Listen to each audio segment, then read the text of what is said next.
Selamat malam saudara-saudara. Bersama saya Pendeta Neni Supriyatati. Hari ini Sabtu 25 September 2021. Kita berdoa. Puji dan syukur kami panjatkan kepadamu ya Allah.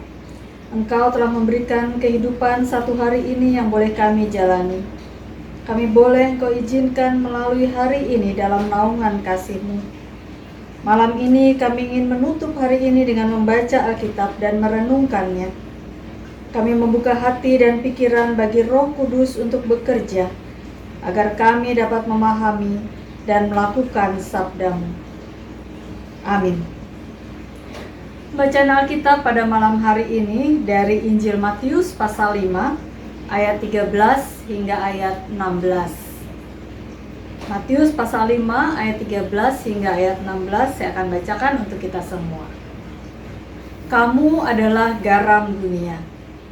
Jika garam itu menjadi tawar, dengan apakah ia diasinkan? Tidak ada lagi gunanya selain dibuang dan diinjak orang.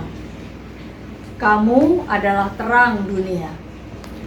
Kota yang terletak di atas gunung tidak mungkin tersembunyi.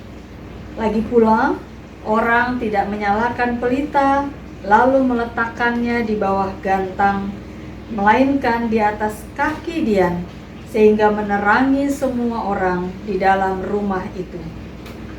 Demikianlah hendaknya terangmu bercahaya di depan orang, supaya mereka melihat perbuatanmu yang baik dan memuliakan Bapamu di sorga. Saudara-saudara yang dikasihi oleh Tuhan Yesus Kristus, bacaan Alkitab malam ini tentu sudah sangat akrab bagi kita. Berulang kali kita mendengar, bahkan membacanya. Perintah Tuhan Yesus agar pengikutnya menjadi garam dan terang dunia merupakan perintah yang sudah kita ketahui. Tetapi persoalannya adalah, sudahkah kita melakukannya? Sudahkah kita menjadi garam dan terang bagi dunia ini?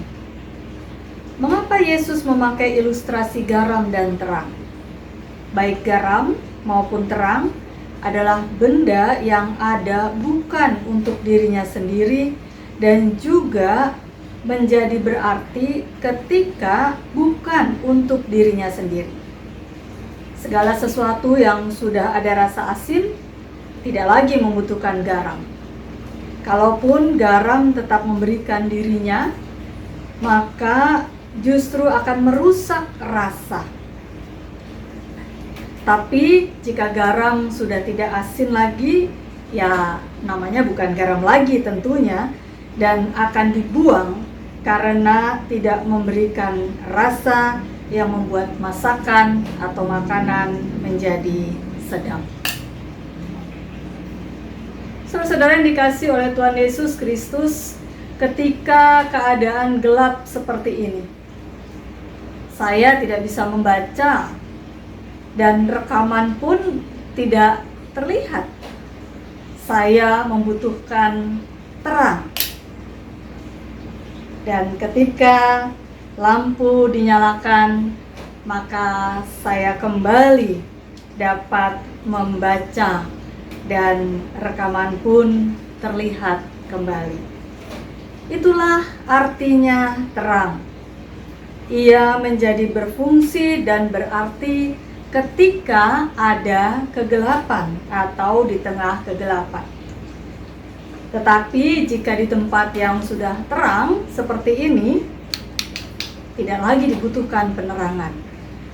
Ketika ada tambahan penerangan, maka saya menjadi silau dan saya tidak dapat membaca justrunya, dan rekaman pun menjadi tidak baik. Itulah yang Yesus maksudkan menjadi garam dan terang. Hidup bukan untuk diri sendiri.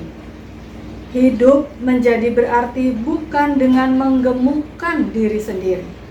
Maksudnya bukan hanya berfokus pada diri sendiri, berbuat baik tapi untuk mencari puji-pujian diri sendiri, merasa diri sebagai orang yang paling saleh dan tidak peduli dengan kehidupan orang lain. Garam dan terang menjadi berarti ketika memberikan diri untuk orang lain. Sudahkah hidup kita berarti dengan memberikan diri untuk orang lain? Amin.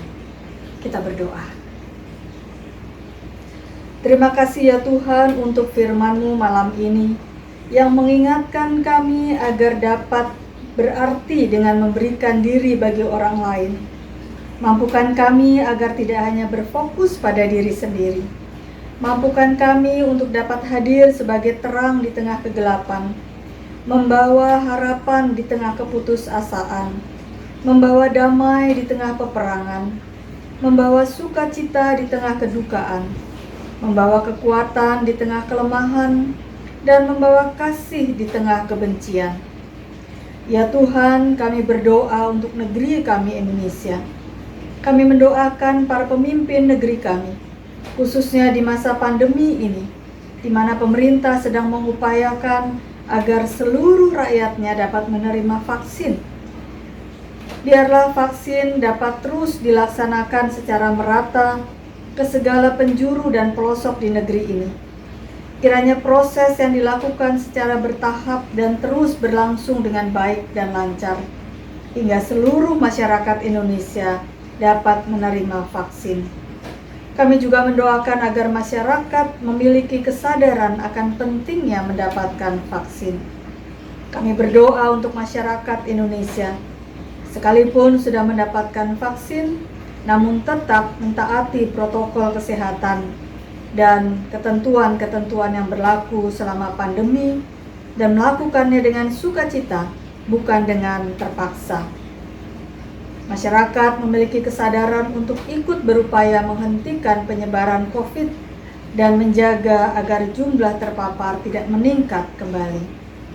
Kami mendoakan saudara-saudara kami yang sedang sakit dengan berbagai macam penyakit yang ada, terkhusus mereka yang telah menjalani perawatan dan pengobatan dalam waktu yang panjang dan belum mendapat kepastian akan kesembuhan. Berikanlah kepada mereka kekuatan dan pengharapan agar kesembuhan yang datangnya dari-Mu saja. Kami berdoa untuk saudara-saudara kami yang berduka karena kematian telah memisahkan mereka dari orang-orang yang mereka cintai.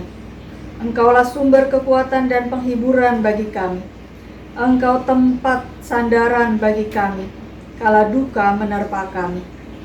Tolonglah agar kami dan saudara-saudara kami tetap dapat kuat di dalam Engkau untuk melanjutkan kehidupan ini tanpa ada lagi orang yang kami cintai di dekat kami.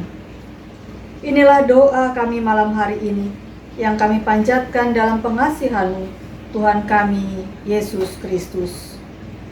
Amin. Selamat malam saudara-saudara. Selamat beristirahat. Tuhan menjaga kita semua.